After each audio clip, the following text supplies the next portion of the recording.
it's Susan Walsh, the classification guru here in my data den, and it's my 3-year anniversary, as you know, so I thought I would give you my top 3 tips on a good taxonomy. Now, the first thing I would say is check if your taxonomy is either too detailed or not detailed enough. Now, this will very much depend on the type of data that you have in your invoice line description. So if you have lots of nice detail like pens, pencils, papers, keyboards, laptops, etc., then you can go to that level of detail and you should have a taxonomy that reflects that.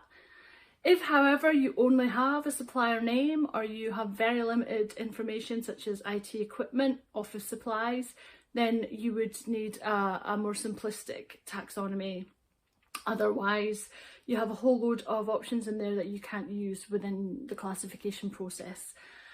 The other thing I would say is that you might not think that you want a lot of detail in your in your reporting, even if you have it in your data.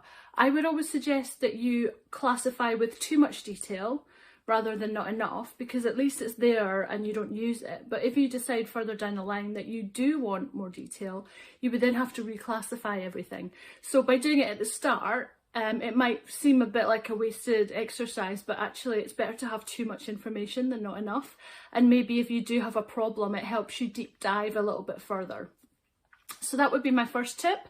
Secondly, I would say make sure that you don't have any duplications in there. So do you have IT consultancy under IT, or do you have it under professional services, or do you have it under both?